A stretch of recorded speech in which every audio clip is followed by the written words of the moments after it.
I'm coming to you from my quarantine blanket fort in order to talk a little bit about limitations within your worlds that you might be creating or within your own characters.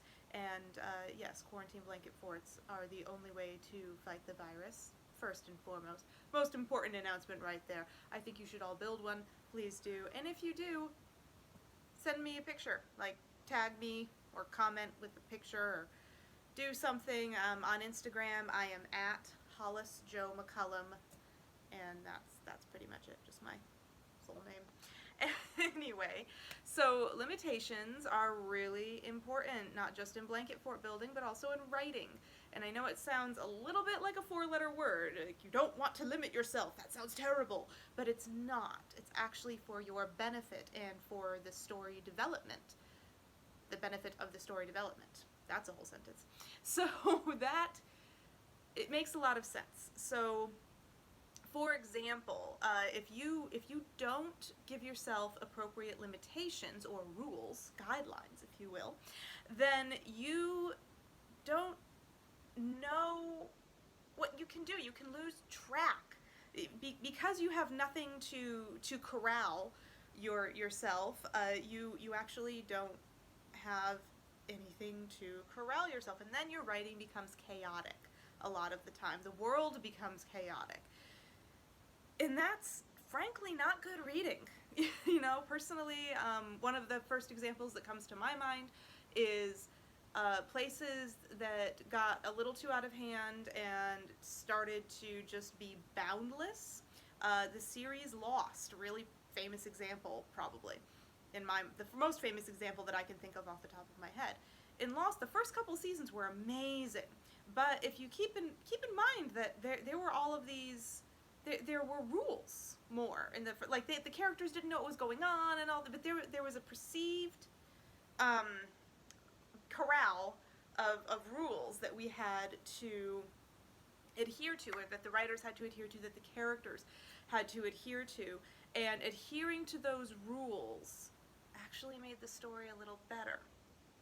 And then in later seasons, I forget how many seasons Lost ended up being. I know I watched all of them, and it was just to see what the heck. But anyway, then they got a little nuts, and they started just saying, oh, we don't need rules. What if we're time travelers? What if this? What if that? What if somebody's an immortal? You know, and all these other things. And they took away all of the rules of the world that they had created, and therefore messed it up.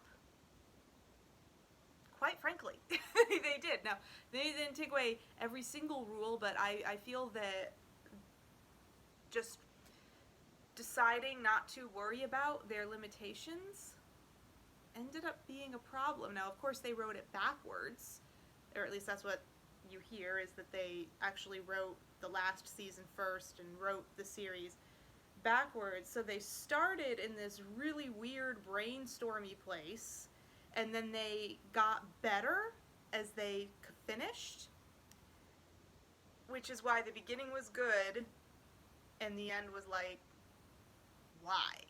But that's exactly what you want to avoid. That's why you want to place limitations on yourself. That's why you want to place limitations on the characters that you create, in addition to the worlds that you create. You know, even things like weather patterns.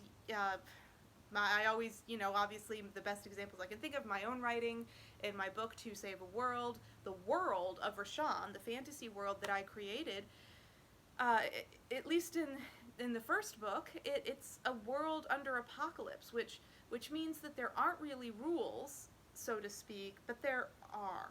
So my perceived limitations within that were that it didn't adhere to the seasons, because the world was dying, and so I had to make sure that I had crazy weather patterns, that I had dead forests, that I had things like that. I couldn't have lush green bountiful things everywhere and all of that, and nice days were rare, and that in itself is a rule, and it's not a pleasant rule, but making sure that I stayed within my own boundaries of what a dying world would be doing environmentally really, I think, helped shape things. And of course, you know, you go back, you reread your own reading and your story, and you go, oh, I could have expounded upon this more. But frankly, I think I did an okay job. You know, every writer thinks they should have done something a little differently when they reread their work. But that's something to consider. And with characters, you know, if you have a character that has no rules whatsoever, not the most interesting character, to be honest. If you think back on the most interesting characters, the characters that develop the best as you are writing them or as you are reading them, these are the characters that have to adhere to a certain code of conduct. These are the characters that maybe they have a physical limitation of some sort. Maybe they just have a mindset or a prejudice that is a limitation as well. But having those limitations actually lend itself to more character development. And it allows you to even create situations around those limitations. You know, the character is prejudiced against bunnies, and you put them in a situation where they have to be surrounded by bunnies. I don't know. Maybe they're phobic against bunnies. It doesn't matter. That's my point, is if you have a character with no limitations, or you know, of course, the characters that are ridiculously strong and perfect at everything, yawn. Sorry, yeah, as a writer and a reader, a big yawn to the characters that are always perfect and do everything right all the time forever, and are just the strongest one, the smartest one. Like, who wants to read that? Because who can relate to that? And we all have our own personal boundaries and limitations, so in order to make your characters more likable, more readable, to make your worlds feel more realistic, set some guidelines for yourself, set some rules, and stay within your own boundaries. The great thing is, you are the writer. If you need to adjust those boundaries at any time, you can do it. It's not the real world. That's the fun part. But I'm just saying. So yeah, set some limitations. If you want to hear more, follow, you know, click subscribe, ring the little bell so you know when I post a new video, which I try to do once a week on weekends, and I'm not always perfect, but I do try to post weekly. And you can find me on Instagram at Hollis Jo McCullum, that's J-O, and you can also find me on Facebook, Hollis Jo McCullum, author, and you can get my book, To Save a World. Wait, I have it right here. Ha!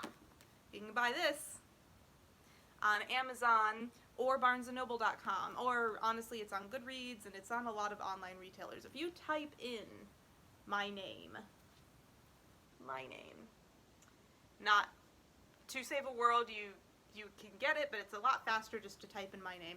Then it's easier to find. But yes, please do all of those things. Thank you for watching, and I hope you all are enjoying quarantine as much as possible and making it your own fun fantasy world and building blanket forts with dinosaur masks in them. And alright, bye.